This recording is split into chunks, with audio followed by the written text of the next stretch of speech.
नमस्कार, स्वागत आपका हरियाणा न्यूज 24 पर। मैं हूं प्रिंस लांबा। हरियाणा प्रदेश के अंदर इस समय बीजेपी की चर्चा जोर शोर से चल रही है, जिसके पीछे की वजह साफ है कि बीजेपी ने वो कर दिया जो कांग्रेस आज तक नहीं कर पाई। जहां एक तरफ कांग्रेस पार्टी है जो अपनी पार्टी के छोटे से छोटे नेता को अगर नजरअंदाज कर दे तो पूरी पार्टी में हड़कंप मच जाता है, वही बीजेपी ने एक के बाद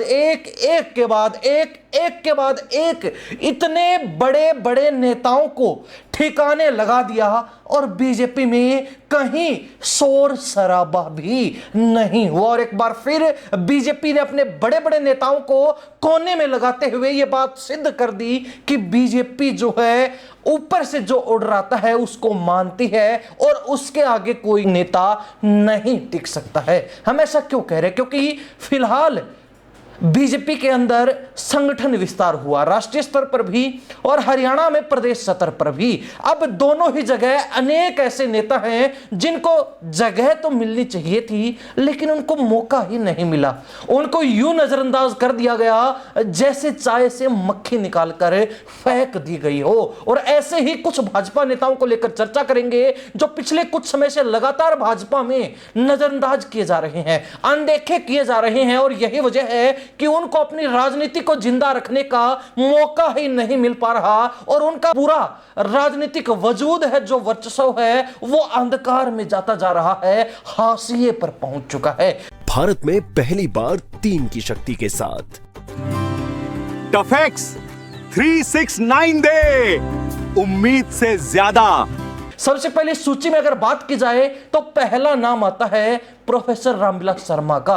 2014 के अंदर महेंद्रगढ़ से चुनाव लड़कर जब विधायक बने, बीजेपी की पहली बार पूर्ण बहुमत की सरकार आई, मुख्यमंत्री के रूप में मनोहर लाल खट्टर ने कमान संभाली तो उनके मंत्रिमंडल में इनको शिक्षा मंत्री बनाया गया था। लेकिन उसके बाद 2019 में चुनाव हार गए, 2024 में इनका टिकट ही काटकर पत्ता ही काट दिया गया। लेकिन लगातार चर्चाएं थी कि रामविलास शर्मा वो नेता हैं जिनको बीजेपी का बरगद बोला जाता है। हरियाणा प्रदेश में बीजेपी की नींव मजबूत करने वाले नेताओं में से एक हैं, लेकिन उस नेता के साथ ऐसा हो जाएगा किसी ने नहीं सोचा था। उस नेता ने खुद नहीं सोचा होगा कि जिस पार्टी का बरगद उनको बोला जाता है वही पार्टी उनकी जड़ें खोद देगी, जड़ें काट डालेगी। और हुआ भी ऐसा ही। आज के दिन रामविलास शर्मा यूं जो है हाशिए पर डाल दिए गए और बीजेपी ने एक बार भी उनकी सूद नहीं ली, मानो वो इस पार्टी में कभी रहे ही ना हो या फिर बीजेपी उनकी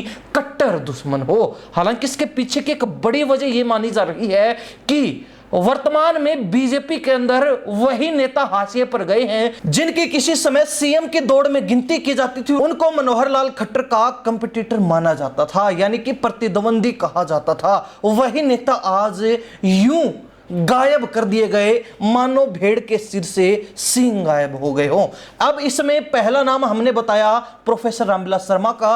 कभी चर्चा थी कि राज्यसभा उनको भेजा जाएगा, कभी चर्चा थी कि कहीं पर गवर्नर बना दिया जाएगा, लेकिन ना गवर्नर बने, ना राज्यसभा भेजे गए, ना संगठन में कोई जिम्मेवारी मिली और आज चुपचाप अपने घर पर आराम फरमा रहे हैं।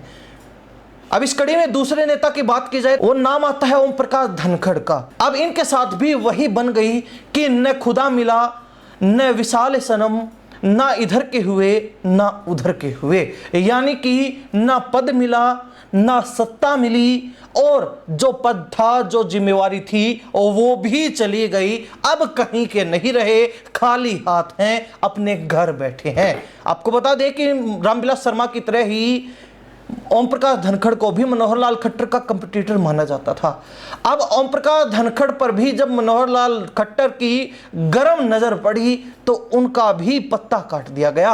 एक समय वो भी था बादली के लोग, जहां से उन्होंने चुनाव एक बार जीता और वो मंत्री बने सरकार में, लेकिन 2019 का चुनाव वो हार गए थे। तो वो कहते थे प्रदेश अध्यक्ष बनने के बाद कि आपने मुझे चुनाव नहीं जिताया, वरना जहां संगठन में 1 नंबर की कुर्सी पर हैं, ऐसे ही अगर चुनाव जीतते तो सत्ता में 1 नंबर की कुर्सी पर, यानी कि मुख्यमंत्री बन जाते, मुख्यमंत्री की कुर्सी पर काबिज हो जाते। और यही बात मनोहर लाल खट्टर को रड़की थी, जिसके बाद उनका प्रदेश अध्यक्ष से भी पत्ता साफ किया गया। फिर उनको राष्ट्रीय संगठन में राष्ट्रीय महासचिव बनाया गया और अब जो है वहां से भी उनका बोरिया बिस्तर समेट दिया गया।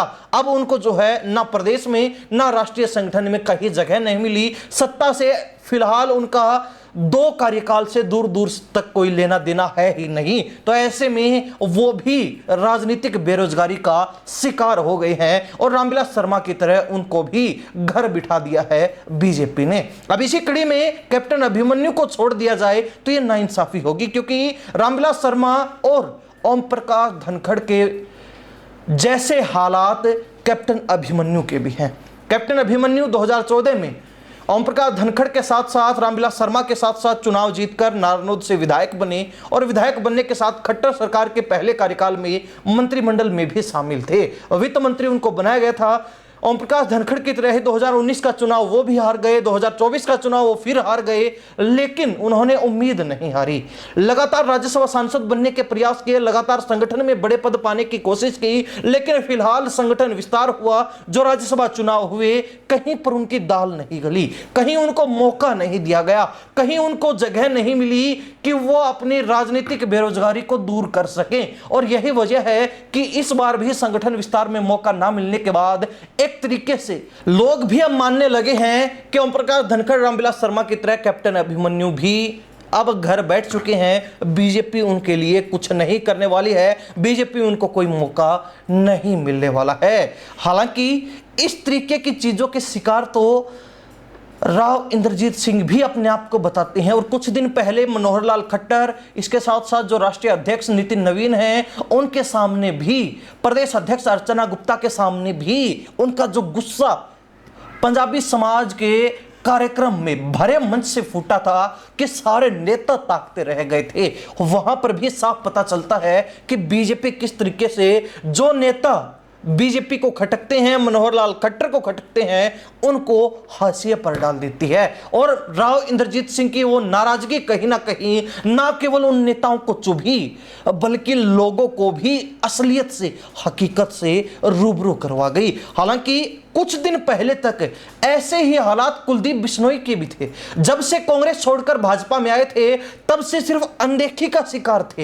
एक विधायकी थी, वो भी 2024 में उनके हाथ से फिसल गई और बेरोजगार होकर पूरा परिवार घर बैठा था, लेकिन उनके बेटे को संगठन में मौका मिल गया और कुलदीप बिश्नोई उसी में खुश हो गए। यानी कि एक समय पर जो नेता सीएम बनने के दावे करता था, आज वो नेता अपने बेटे को संगठन में एक जिम्मेवारी मिलने से भी संतुष्ट है, खुश है और बीजेपी के गुणगान कर रहा है।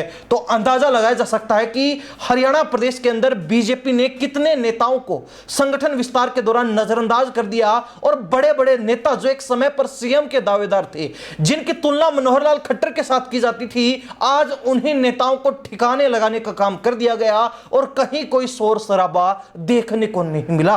और वहीं दूसरी तरफ अगर ऐसा ही कुछ कांग्रेस करती तो कांग्रेस अब तक कई धड़ों में, कई टुकड़ों में टूट चुकी होती, बिखर चुकी होती, खंडित होती हुई नजर आती। यही फर्क जो है कांग्रेस और बीजेपी में है। लेकिन यह जरूर कहा जाएगा कि बीजेपी ने अपने पुराने नेताओं को, जिनको एक सम्मानजनक रिटायरमेंट राजनीति से मिलनी चाहिए थी बीजेपी की ओर से, जिनका बीजेपी को शुक्रिया अदा करना चाहिए हाथ जोड़कर, पैर छूकर, उन नेताओं के साथ भी ऐसा सलूक बीजेपी ने किया कि वो राजनीतिक जो प्रतिद्वंदी, जो विपक्षी दलों के नेता है, उनको भी चुभता है, उनको भी वो बात खटकती है कि ऐसा सलूक बीजेपी को इन नेताओं के साथ नहीं करना चाहिए था। लेकिन हरियाणा प्रदेश की जनता बीजेपी द्वारा बड़े बड़े नेताओं की जो अनदेखी की गई उसको लेकर क्या सोचती है, कमेंट के माध्यम से जरूर लिखिए। इन्हीं सब बातों के साथ में प्रिंस लांबा, हरियाणा न्यूज़ 24। नमस्कार, जय हिंद।